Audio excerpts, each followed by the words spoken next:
और आप देख लेते हैं 5 मिनट में 25 खबरें। भारतीय सेना 74वां सेना दिवस मना रही है। आज से नई लड़ाकू वर्दी में हमारे जवान नजर आए। पीएम मोदी ने आर्मी डे की बधाई दी। पीएम मोदी ने ट्वीट कर साहसी योद्धाओं और उनके परिवार वालों को शुभकामनाएं दी। पीएम ने लिखा कि भारतीय सेना अपनी बहादुरी और प्रोफेशनलिज्म के लिए जानी जाती है। देश की सुरक्षा में सेना का योगदान शब्दों में बयान नहीं किया जा सकता। सेना दिवस के अवसर पर विशेष रूप से हमारे साहसी सैनिकों, सम्मानित दिग्गजों और उनके परिवारों को शुभकामनाएं। भारतीय सेना अपनी बहादुरी और प्रोफेशनलिज्म के लिए जानी जाती है। राष्ट्रीय सुरक्षा की दिशा में भारतीय सेना के अमूल्य योगदान के साथ शब्द न्याय नहीं कर सकते। भारतीय सेना के जवान प्रतिकूल इलाकों में सेवा करते हैं और प्राकृतिक आपदाओं सहित मानवीय संकट के दौरान साथी नागरिकों की मदद करने में सबसे आगे हैं। विदेशों में भी शांति अभियानों में सेना के शानदार योगदान पर भारत को गर्व है। केंद्रीय गृह मंत्री अमित शाह ने भी ट्वीट कर सेना दिवस की शुभकामनाएं दी। भारतीय सेना के बहादुर जवानों, पूर्व सैनिकों और उनके परिवारों को थल सेना दिवस की शुभकामनाएं दी। मातृभूमि की रक्षा में सदैव तत्पर वीर सैनिकों के अदम्य साहस, शौर्य पर सर्वोच्च बलिदान को नमन करता हूं। पीएम मोदी आज 150 से ज्यादा स्टार्टअप कारोबारियों के साथ बातचीत करेंगे। स्टार्टअप कारोबारी पीएम के सामने 6 विषयों पर प्रेजेंटेशन देंगे।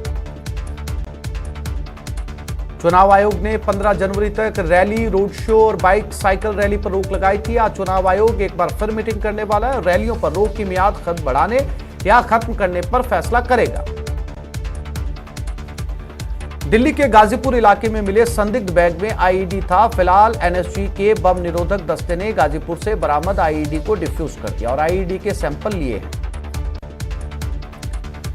रेल मंत्री अश्विनी वैष्णव ने जलपाईगुड़ी में गुवाहाटी बीकानेर एक्सप्रेस के दुर्घटना स्थल का दौरा किया। उन्होंने कहा कि बहुत ही दुखद, दुर्भाग्यपूर्ण घटना है। जांच शुरू कर है और पीएम खुद लगातार इसकी निगरानी कर रहे हैं। बीकानेर गुवाहाटी एक्सप्रेस हादसे पर सीएम अशोक गहलोत ने बड़ा ऐलान किया। गहलोत सरकार घायलों को आर्थिक मदद देगी। गंभीर घायलों को 1 लाख रुपए की मदद दी जाएगी, जबकि सामान्य घायलों को 50,000 रुपए की आर्थिक सहायता दी जाएगी। देश में पिछले 24 घंटों में कोरोना वायरस के 2,68,833 नए मामले सामने आए और ओमिक्रॉन वेरिएंट के 6,041 मामले सामने आ चुके हैं। दिल्ली में 24 गुना कंटेनमेंट जोन बढ़ा है। न केस थम रहे हैं, न मौतों का सिलसिला। मरुधरा में कोरोना की रफ्तार बढ़ती जा रही है। पिछले 24 घंटे में 10,307 नए मामले सामने आए। 3 की जान गई। एक्टिव केस का आंकड़ा 52,000 के पार पहुंच गया है। और अलवर कांड के 4 दिन बाद भी नाबालिग के गुनहगार पुलिस की गिरफ्त से दूर हैं। इस बीच घटना से पहले का सीसीटीवी फुटेज सामने आया। सीसीटीवी में 11 जनवरी को शाम 7:30 पर नाबालिग शॉल ओढ़कर पुलिया से निकलती हुई नजर आ रही है, जिसके बाद 7:45 के आसपास नाबालिग 200 मीटर दूर लहूलुहान हालत में मिली थी। अलवर हैवानियत मामले में पुलिस का बयान सामने आया। पुलिस ने मेडिकल रिपोर्ट का हवाला देकर किसी तरह के रेप से इनकार कर दिया है। अलवर कांड को लेकर सीएम गहलोत ने ट्वीट कर लिखा है कि इस मामले में राजनीतिक दलों द्वारा अनर्गल बयानबाजी नहीं की जानी चाहिए। पुलिस को स्वतंत्र रूप से अनुसंधान शीघ्र पूर्ण करने देना चाहिए। अनुसंधान के नतीजे तक पहुंचने के बाद ही टिप्पणी करना न्यायोचित होगा। अलवर रेप केस को लेकर बीजेपी ने कांग्रेस नेता प्रियंका गांधी पर जमकर निशाना साधा। बीजेपी नेता संबित पात्रा ने कहा कि प्रियंका राजस्थान में अपना जन्मदिन मना रही थी, लेकिन उन्होंने पीड़ित के परिजनों से मुलाकात की जहमत नहीं उठाई। अलवर रेप कांड को लेकर बीजेपी प्रदेश महामंत्री और कोटा के रामगंज मंडी से विधायक मदन दिलावर ने तीखी प्रतिक्रिया दी। मदन दिलावर ने सरकार और सिस्टम पर सवाल खड़े किए। अलवर के कलेक्टर नन्नूमल पहाड़िया को सवाल बिल्कुल पसंद नहीं है। अगर सवाल किया तो वो आग बबूला हो जाते हैं। ये हम नहीं कह रहे, बल्कि उनका वीडियो इस बात की तस्दीक कर रहा है। अगर यकीन ना हो तो इस वीडियो में कुछ छात्राएं आई थी डीएम साहब से इंसाफ मांगने, और डीएम साहब ने उन्हें फटकार लगा दी।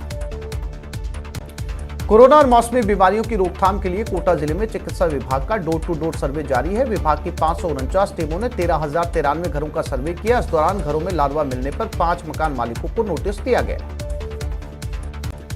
कोविड टीकाकरण महाअभियान के तहत कोटा जिले में 200 केंद्रों पर सेशन आयोजित हुए, जहां 4,487 लोगों को टीके लगाए गए। सीकर में पुलिस को बड़ी सफलता मिली। पुलिस ने लॉरेंस बिश्नोई गैंग के 3 गुर्गे गिरफ्तार किए, जिनके पास से 3 पिस्टल और 2 जिंदा कारतूस बरामद किए गए। कोटा के शमा कॉलोनी में चाकूबाजी के आरोप में पुलिस ने एक शख्स को गिरफ्तार किया। आरोपी सोहेल खान गुमानपुरा के रामचंद्रपुरा छावनी का निवासी है। कोटा में पुलिस ने चैन स्नैचिंग के मामले में फरार चल रहे एक आरोपी को अवैध हथियार के साथ गिरफ्तार किया। आरोपी टिंकू के खिलाफ पहले से आधा दर्जन मामले दादाबाड़ी, गुमानपुरा, विज्ञान नगर सहित अलग अलग थानों में दर्ज है। कोटा में महिला की मौत के बाद परिजनों ने नेत्रदान करवाकर एक मिसाल कायम की है। कुन्हाड़ी निवासी शकुंतला देवी की मौत के बाद परिजनों ने नेत्रदान करवाया है। चूरू के एलआईसी ऑफिस में टोक्यो पैरा ओलंपिक के सिल्वर मेडलिस्ट और राजीव गांधी खेल रत्न अवार्डी देवेंद्र झाझड़िया का सम्मान किया गया। अधिकारियों ने देवेंद्र को निगम की ओर से 50 लाख रुपए का चेक और शॉल देकर सम्मानित किया है। मरुधरा में सर्दी का सितम जारी है। कई जिलों में सीवियर कोल्ड का अलर्ट है। घने कोहरे से रफ्तार पर ब्रेक लग गया है।